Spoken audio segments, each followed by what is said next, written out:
Hey, what's happening, YouTube? Here I am. This is the first time I'm like on camera, trying to like expose myself to you guys. I'm here with in my garage with my two cars. I have this FRS, and I also have my A86. Both of them are like my drift cars. The FRS is mainly for my wife. She will be driving this car. Um, this A86 is my son's. He's 12. I give him the car. He will now get possession of the car until he at least do well in school, first of all, and once he reaches the age of driving, if his grades are good and he's not giving us any trouble, he will be taking possession of the car. Although I swear I'm gonna try to get him into the car before he can even drive on the street. Hopefully I can give him some track time somewhere where I can rent a track or something and teach him how to drive first of all, and then later on him learn how to drift.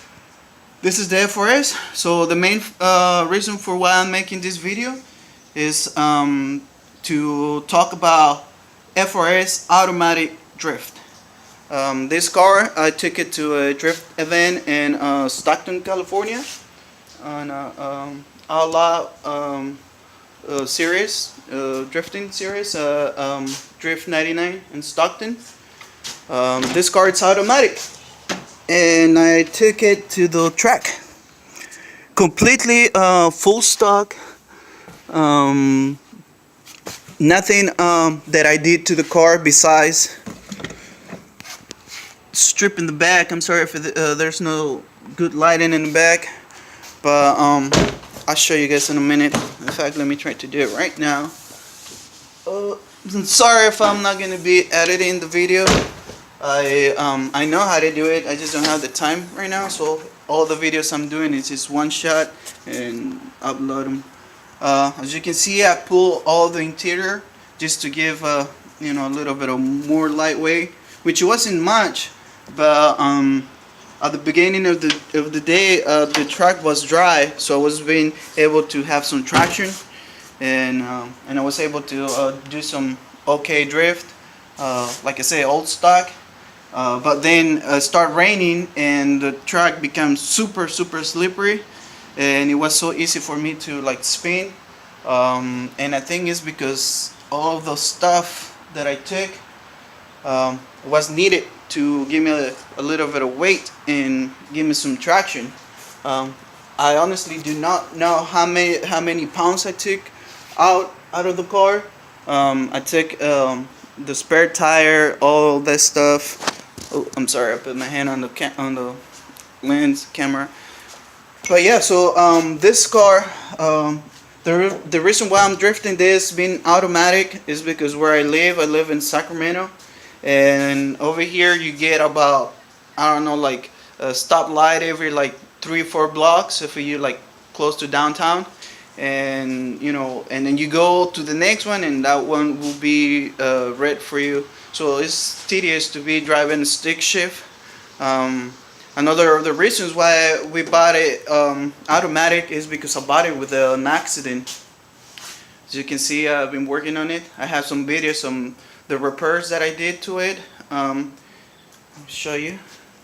So this whole front end was messed up, and I bought it for way cheap.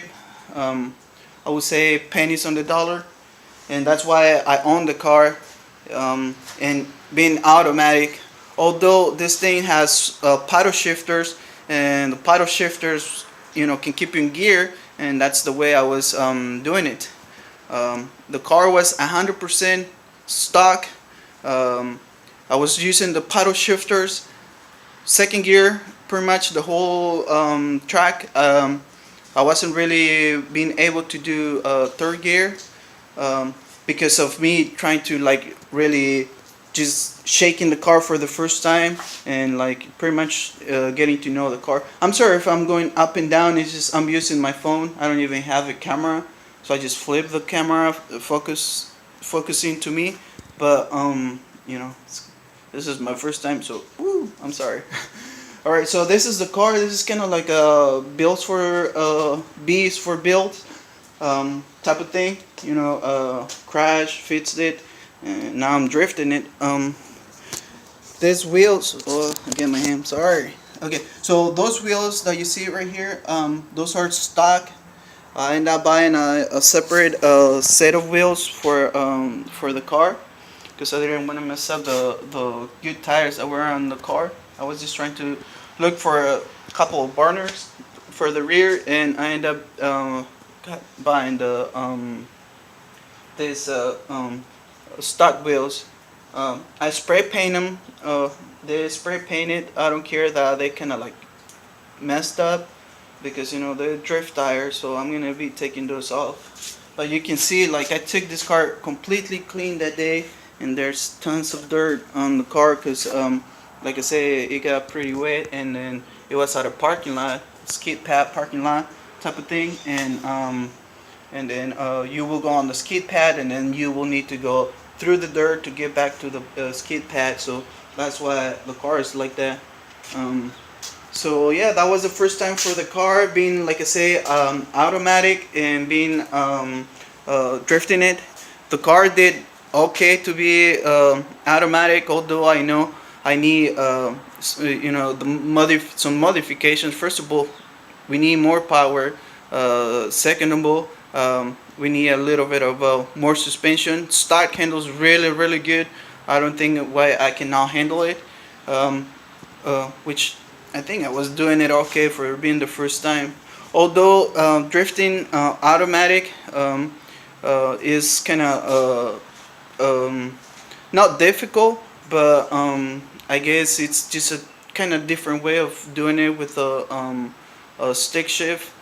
This car, like I said, I was doing the paddle shifters, which was a mistake because when I was turning, you know, sometimes I didn't even know where the plus paddle shifter was to go up in gear, and you know I was almost kind of needing to wait for the car to get into position for me to know where to do it. In the middle of the race, completely forgetting that you know you can also do it on the shifter, hitting it up, it goes, you know, up shift, and I forgot that part, so I was trying to do the shifters was kind of a mistake. So if you're doing that drifting, trying to do it with the shifter, trying to get used to be drifting, I mean, or driving with the shifter. I was doing the paddle shifters because on the street is really fun to do, but I guess for drifting is, you know, the best. Another thing that I will need to do is just put a little bit of tape on the center of my steering wheel, just so I can know where the steering wheel was, because you know maybe if for some reason I'm like doing that part where I'm drifting and the car is or the steering wheel it's in the wrong position, at least I can somehow like know where the steering wheel is. Some people do that. For me, it was kind of hard to like figure it out. Oops, the light is kind of dark. Anyways, all right. So yeah. So I have some other video where I was talking about how to drift an automatic car, which I wasn't really like talking on how to drift it, but more on how like you can prepare the car for drifting. The foot brake thingy. A lot of people didn't like the video. I don't know if it was because I say how to, and I was just showing how to do the e-brake or the foot brake. But yeah, this car, it's the FRS is an automatic, so I don't want you guys to think that you know I don't know how to drive stick shift. You know, we own an A86, as you can see. You know. I'm still working on it, pretty close. This is how close I am, guys. MSD to distributor, and you know, make sure that all my wiring is okay. Here on my little plug right here, I don't know, it's gonna be hard. See, those cables are just plugging into there. It's not secure and it's not final, but it just so I can switch it around because. The wires on this box is not what usually come on the ones you buy. This is like a 6 ALN. It's for like a NASCAR car, I guess. So the wiring colors are different, but it's pretty much the same thing. So I'm just trying to figure it out which one goes to what. So that's it. That's why it's like that. But yeah, this car is stick shift. Like I say, it's my son's, but I'll be drifting before him. I don't know if you can see, I'm just putting the phone in there. But it's stick shift, and that's his car. Our car. Yeah, so on the car, this car, just to finish, if you want to see it drifting, I have some videos of the car, a couple of runs I did. And also, if you want to know what I did, like to prepare the car for drifting, I make sure that my rear tires were fully loaded to the specification, which is 51. I went with 60 pounds of psi to the track, just so I can have a little bit of play for me, you know, to know which pressure will work better. But the stock pressure was the best for the car. So obviously, Sammy uses a 215 tire, which is not too wide. It's perfect for the power. It's, you know, it's just, you know, meant to do sideways, you know, all day. Obviously, you don't get like crazy smoke tire coming out of the car, because, you know, the car is not that powerful. But, you know, it gets you sideways, and, you know, it's completely fine. So yeah, so the car is automatic. If you guys want to see more videos of me talking about what I did to the car, and things that I can do to improve the car, you know, please, you know, let me know. Subscribe. I'll be posting more videos of the F4S drifting being automatic, and also the A86, which is not too far away from being done. So hopefully it's a next video.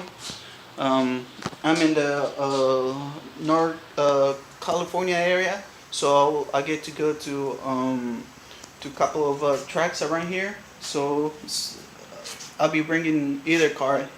I don't think I can bring both cars because I'm only one driver, and it's really expensive. This car, I had it for years, and the other car, like I say, I bought it for pennies on the dollar. So yeah, if you want to see more videos of that car, I have videos of me doing repairs on the whole front end, talking a little bit on, you know, how to do the repairs, and now some videos of it drifting, and also I have videos of this A86. Oh god, talking about what I've been doing with the wiring and stuff like that. So if you wanted to do an SR5 A86 Weber carburetor swap, I mean, you might find some good information here on my videos. Alright, so please guys, like, subscribe, share, and if you guys want to see these cars still in action, just peace out. See you guys later. Whoa!